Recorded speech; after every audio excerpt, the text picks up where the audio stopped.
Welcome back to my channel mga tropa. Kumusta po kayong lahat? So for today's video mga tropa, gusto ko pong i-share sa inyo yung almost actually million na siya, $1 million investment ko. Million pesos investment ko. So nag-failed siya. So naando na yung pang-apply sana namin ng PR, yung savings namin, at nakapag-loan pa ako. So yung million pesos investment ko mga tropa nag-failed. So isa yun sa pinoproblema ko ngayon kasi isa naman yun sa pangarap ko dati nung hindi pa ako nakakapag-abroad na magkaroon ako ng sariling negosyo, which is pangarap naman ng karamihan sa atin, but unfortunately nag-failed siya.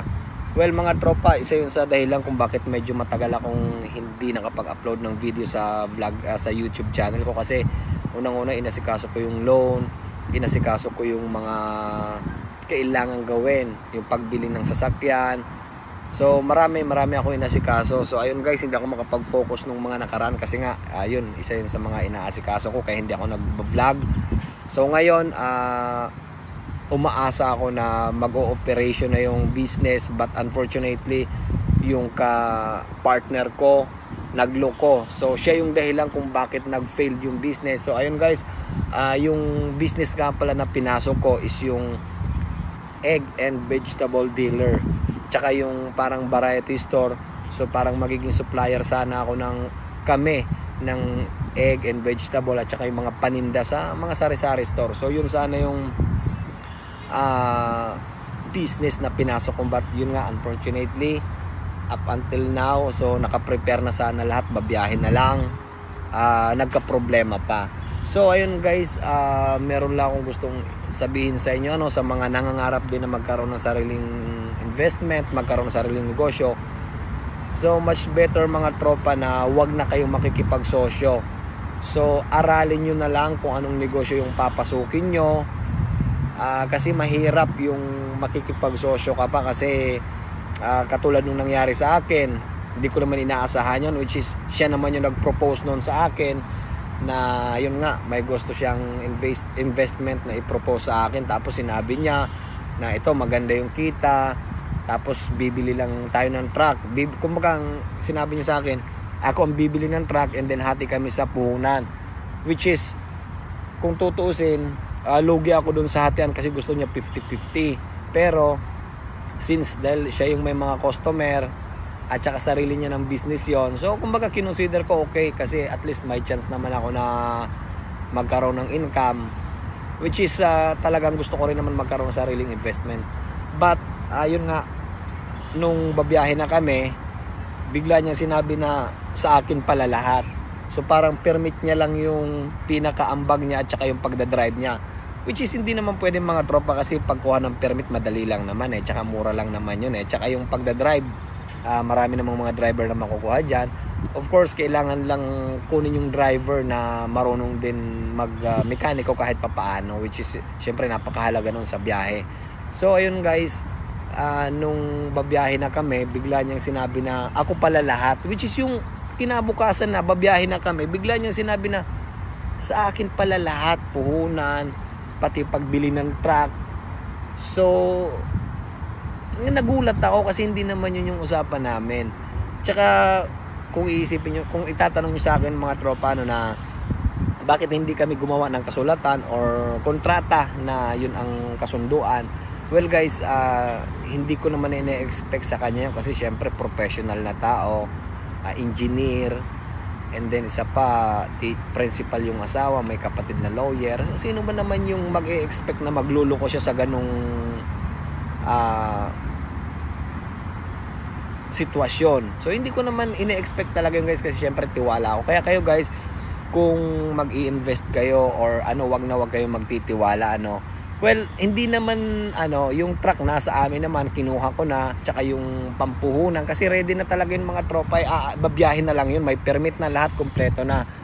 So ayun, kaya mga tropa kung makikipagsosyo kayo, alamin nyo muna, siguraduhin nyo gumawa kayo ng kasunduan na kung ano ang magiging usapan niyo. Katulad nung nangyari sa akin, dapat ngayon nakapag-apply na kami ng PR, nakapagbayad na kami sa agency. So kumbaga naghihintay na lang sana kami ng approval So nagkaroon pa ng problema. So ngayon mga tropa, isa sa pinoproblema ko kung paano kami makakakuha ng pera pambayad ng agency at saka syempre pang-apply namin ng PR.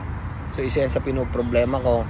Well, yung truck naman, meron naman akong option na pwede ko siyang ibenta, pero ayoko kasi mga tropa parang ang gusto kong mangyari, siguro ko iporsige ko na lang yung egg and vegetable supplier. Siguro itutuloy ko na lang yung business na dapat may kapartner kami, ako, pero kumbaga magiging competitor na nila kami. Kaso ang iniisip ko din kasi mga tropa is yung magme-mekaniko ng sasakyan, kasi syempre isa sa importante yan yung mekaniko, dahil syempre gagamitin mo yan most of the time yung sasakyan, magkakaproblema yan, kailangan merong gagawa nun. So maraming aspect na kailangan i-consider bago ituloy yung business, kasi mahirap pag nandyan na, bumiyahe na, tapos along the way nagka-problema, mas lalong malaking problema para sa akin. So ayun guys, hindi ako makatulog kagabi kasi pinag-iisipan ko kung anong paraan ang gagawin ko, kung ano ang discarding gagawin ko, kung itutuloy ko ba o hindi, kasi natatakot ako dahil syempre wala naman akong idea kung paano ko pagaganahin yan. Pero ang maghahawak naman ng business ko is yung mga parents ko. Kumbaga wala naman akong kaba na baka itanga yung pera, kasi syempre magulang ko yun, hindi naman gagawin sa akin yun. So ayun guys, gusto ko lang yun i-share sa inyo, na yun nga, $1 million pesos na investment has failed. Nandun yung savings, yung nag-loan pa, so may utang. Ayun guys, medyo mahirap ang sitwasyon. So kumbaga yun talaga yung pinag-ipunan ko talaga yun, tsaka kumbaga tipid na tipid ako dun para matupad ko lang yung business na yun. Pero kasi isa rin yan sa pangarap ko dati. Actually, ang plans ko talaga dyan is bumili ng bahay. So ayun nga, syempre sa kagustuhan ko, mabigyan ko rin ng income yung magulang ko sa Bicol.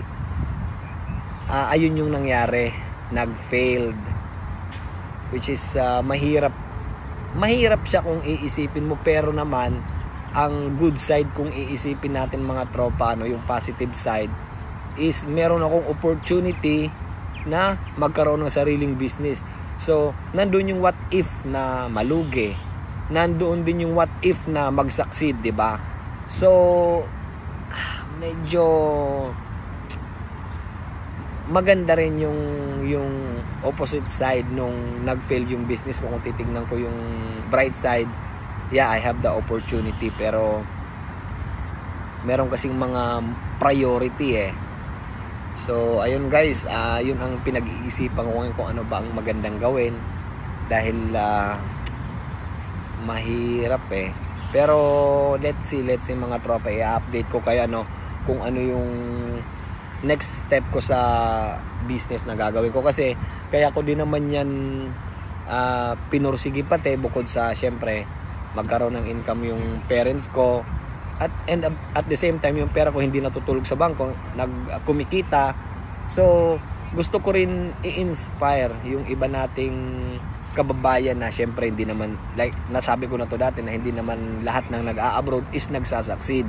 So at least no matter what happen, maging stable man tayo sa abroad o hindi, meron tayong income pagdating natin ng Pilipinas kung magiging successful yung business natin, di ba? So ayan, isa yan sa reason kung bakit din ako nag-put up ng business, is kasi para ma-inspire ko rin yung kababayan natin na nasa abroad, So ayun guys, hopefully kung ano man ang maging decision ko, ano man ang kalabasan ng business ko, isi-share ko sa inyo yan.